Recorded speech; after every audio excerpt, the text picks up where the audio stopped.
This is Stacy Chotkin with Beyond the Table. We are speaking with Garrett Vaughan today. He is 19 years old. He has been a great junior player and a great addition to the game. Now, as an adult, he has already won the second chance at turning stone, been to Japan, and makes a big splash in the pool industry. So we're really happy to have you, Garrett, and we're excited to hear all about how you approach this game. Thank you for having me. Great. You've done great things. But there was one other great thing that you did in the team twice. You said the team juniors. Yeah, 2 years in a row, yeah. That's really great. Questions for you. So obviously, we know you were playing 8 years, but we said, how old were you when you started playing? And why did you decide to be a professional? You can pretty much do anything you want. I started when I was 12. Just turned 12. And my dad brought me to a pool room in Richmond, Virginia. And Johnny Archer and Rodney Morris were there. And they talked me into it because at the time I was playing football. And I was all beat up and stuff. And I didn't want to get beat up the rest of my life. So they talked me into it. And then I started it. And then I wanted to be like them. So, I kind of looked up to them a little bit. That's great.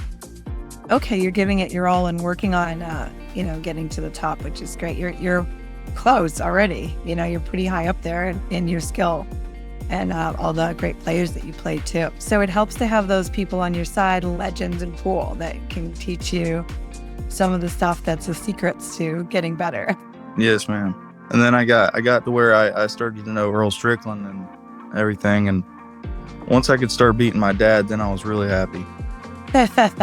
Yeah, and you're sure that he was really proud of you. I actually know that he's really proud of you for all of the things. Yeah, he is. Played better then. I don't know if I'd say that, of course, no, but you definitely played good then, and I knew that big things were coming for you. So, I'm lucky to kind of see your progression, and I'm thinking, 5 years from now when you're winning some of those really big international events, I'm going to say, I remember that kid when he was 14. Yeah, that was actually one of my one of my favorite wins, actually, because my favorite win was probably the Dinosaur Cup for the juniors, and then the next one will be that the one in Louisville. I didn't win a lot of juniors because I played in a lot, but not. I feel like I wasn't the type of person that was chasing the junior circuit, I didn't like to go out and play against juniors all the time. Well, you had big aspirations, and so your main goal wasn't to win the juniors. It was to get to be like a world-class player. Yes, ma'am. That's great. That's great. How do you stay calm when you're in competition or when you're feeling the pressure?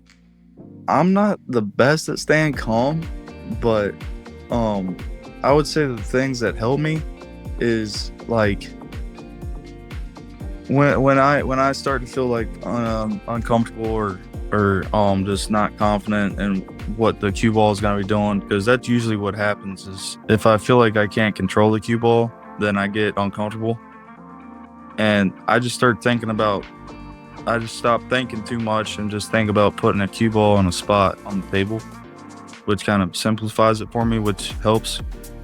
Or if I get upset, then I usually try and stop thinking about pool for a minute and just think about something else. Like I'll be sitting there and I might not even be looking at the table, which is not a good thing, but I'll like, if there's a TV around, I'll probably watch the TV or just think about anything other than what just happened, just to... That's actually really good. I mean, I know that that's different from what other players do, but I honestly think that it's what works for you because it's what makes you able to come back and refocus. And sometimes focusing on the issue is hard, right? So like if you give your brain a break to reset and then come back with like a fresh mind, you can't really do that through the whole match, but you little just gives your brain a break to kind of reset, and then when you come back to the table you might feel differently. Yes. So that's good that you found your own way to focus, and this is one of the reasons that we want to talk to all different kinds of players, because there's not different ways. And like some people chew gum, some people, they just, reset, they breathe. There's all these different, and this technique works for you. And that's great because there's a lot of other, we know you're not a junior anymore, but right underneath you are all those up and coming junior players who are dealing with these types of things and who have aspirations like you. I know that, you can be as prepared as you want with your, physical game, but the mental game has to catch up. Otherwise, you could do 1,000 stop shots and you get under a high pressure situation and you miss the stop shot or you miss an easy shot. It's like, and I wouldn't say that you're not good at it. Good at your mental game. I'd say that maybe everyone is a work in progress for that, right? And yes, ma'am. Yeah. It's true. Everyone's, and we've seen some of the very top pros miss, and I've seen the commentators say the pressure. There's a high pressure for that, especially in a big tournament, $50,000 on the line. And who knows what they're thinking and feeling, but that's what makes you better, right? The way that I think of it is like the pressure. What helps me with the pressure is if I'm fully zoned in, you don't really realize what's going on. So if you start feeling pressure, then you're not fully zoned in. Because you're thinking about what's about to happen instead of just running out. That's good. And almost forget you're in a match when you're having a good time and making shots and running out. Yeah. I always felt like when I get so zoned in, I don't even remember anything. Like I remember, but I don't at the same time. You know what I mean? Like I don't realize really what I'm doing. It's just I don't even realize the score or anything. No, I definitely agree. Like I said, I'm only an amateur, but like I was down 7-1 the first set, and I definitely was feeling pressure. Right, I was winner of the winners bracket, and I just decided, like you were saying, hey, if I'm gonna lose, I'm going to go out shooting, I'm just going to go out there and have a good time. And I didn't care what the score was. Okay, so our last question for you was, what do you do to remain focused when you're coming from behind in a match? And the second part is, if you don't end up winning that match and coming perspective, what do you do for your perspective on those losses? Oh, this one's important because I find myself down a lot, and it's very important for me to think about this because I get frustrated pretty fast sometimes when I'm down, because it's natural to start. I feel, at least for me, it's natural for me to start panicking because you're not in a spot that you like. Of course, yeah. And you're like, oh my gosh, I need to start doing something. So I try not to think about that. What I do is I played in a lot of chip tournaments when I first started. And so I start trying to treat it as a chip tournament. And because in those chip tournaments, I didn't lose very much. So I was like, all right, just win this one game right here. And then if, we start another game, and then I'm like, okay, just win this next game. And then eventually, if you win enough, you'll be back. Great advice too, because yeah, for sure. Like there's so many players I chat with, and coming from behind is very hard, because not only you're already feeling pressure before the match starts, but now this person might come out at the table 3-0. So you have found something to help keep your focus, which is really important. And I know that you'll keep building on that as you continue forward. Some really good foundation to share with other people, right? This is important. There's so many juniors as well watching, their first big tournament, and they're down and they don't really know what to think, and they don't really ask, hey, what are you feeling or thinking when you're kids to ask each other that. So this is something that they really can relate to. And obviously, like I said, it works because winning the second chance at turning down, especially for someone who's 19, is great. I like it because it's a good competition, but it's to where you're not having to play Fedor Gorst, you know what I mean? Like, I'm trying to get like that, but sometimes you need to not.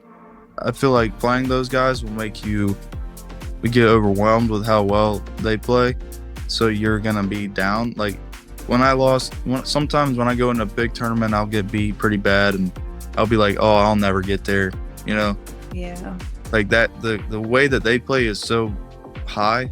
It's like you get overwhelmed a little bit, but I try not to think about that. So whenever I go to the second chance and I win it, then I feel good about myself again, you know? So That's really, I think that it's all a scale, right? So I just get a lot of advice from players like you who are great and some of the legends out there, but it's always a scale, right? And even at the highest levels, they reflect to themselves what you think should be your best. So it's hard to imagine that those guys might think, oh, I had a bad match, right? Because a bad match to them would be the best match I've ever played in my entire life. But yeah, you know, like it's a scale. So when you approach it and you remember who you are, right? And like what you can do, and that there's always someone better and someone worse. So it's fine if you beat me 7-0 every time. I would rather lose to Fedor 7-0 than win against like somebody that doesn't. You're playing real players. Like you're not playing beginner. no, I'm playing with the best in the world. And you're doing well, right? Like, and you're doing so good and you're on your path and you really are, right? If you got up to the table and you were just never missing a shot ever, it would be boring. You wouldn't have anything to strive to, right? You just get up, run out, you get up, run out, get up, run out. No, you never feel stress, you never feel pressure. It wouldn't be a challenge or fun anymore. But I'm interested to talk to you in 5 years again and see what your perspective is. I can tell you that my perspective when I was 14, when you first met me, was probably a little different than now. Yeah. Now you have more experience and knowledge. Is there anything else you would like to say to all the juniors out there that are up and coming players that are looking up to you and saying, wow, this kid, like he's not a kid anymore and he's out there just beating and playing with the best of them? I would say don't feel like it's not possible, because when I was young, I used to not understand like how people could play so well, but it really is possible. So don't feel like you can't do it. You know what I mean? It's if you look at the whole picture, it looks like it's too much, but just take it slow and you'll get there. And that's good advice for life too, just so you know. So anyone who is listening to this, life can be overwhelming and there's a lot of stuff that comes at you. Yeah, I even do it too. I feel like I've never felt like I was where I need to be, because there's players that are better than me that are 9. Like, I'm gonna talk about AJ Monis. I don't know if you've heard of him, but that guy is good and he's 18 and he plays. He's an 8. He's like an 804 or something. Fargo. I mean, he's a really good player, and so, you know, I always felt like I'm not where I need to be. So. But there's not really a time limit on it, you know what I mean? Like, I can be 30 years old and still be playing pool, so... Right. You don't have to be the best at a certain age, as long as I get where I want to be. So I feel like that's one of the things that I need to think about more. Yep, and you know, that is also relative as you get older, is that most of us, no matter what age we are, always like, you know, it would be better over here. And I'll be happy when I get there. So your advice is good, even for me or anyone else to hear, because I always think that too. But luckily now I kind of understand that you're always going to want more, right? You're always going to say like, you know, I want more money or I want this. Once you get to a certain level, you want to get better, right? Like, oh, I'm a 700. I'm good, but I want to be an 800. Oh, I'm good, but I want to be the best. Yeah. And so it's good to remind yourself that, because once you go past it, you can't go. Yep. And they were still good times in those tournaments with your friends and competing. Now, and so you have so many more of, just so awesome. I mean, I wish I could just go over and fly to Japan. And I feel like I've been to Europe twice, and I've been to I've never been. I don't know if I would consider Puerto Rico South America. I wouldn't. It's more like Central America, right? So, and it's also United States territory too. So, I've been there, but Japan is my favorite country that I've ever been to, other than America. But if I had to go anywhere, I'm gonna go to Japan. I like that place. And also my sponsor's from Japan. That's actually why I went there. Yeah, and who's your sponsor? What's their name? Adam Japan. Like. Oh, there you go. Nice. Okay. Great. Adam from Japan. very, very good stuff. They build cues and have gloves, and they're about to come out with a case and have some carbons coming out, I think, and things like that. Right now, they don't have the carbons out yet, but they are making them. They're trying to. They're prototypes right now. Oh, okay. Well, we'll check out all their stuff and see what they got. And when will we see you in your next tournament? Do you have anything planned coming up? Know that for right now, I'm not sure, but I think the closest one is in May. I'm not for sure, but see, I do like the big ones, and then I find like little ones to put in between those. You know what I mean? Just to have something to do. Competition practice. I would say the big one that's coming up would be like the WNT. It's like an hour from my house, so there's a WNT tournament that's gonna be ran like in Front Royal, Virginia. Also by a pool room that sponsors me, On Q. Okay, yep, I've heard of them. Mm-hmm. On Q Sports Bar and Grill. Yeah, that very nice pool room. Last year there was a WNT tournament there, and I played in that. I didn't do so well, but sometimes it happens. Yeah, learning experience, right? Like you better. So thank you for being on the show. It was great to hear from you and all of the things you're doing for pool and for helping all of the players that you do help. And we're going to be looking forward to seeing you in the future. Thank you.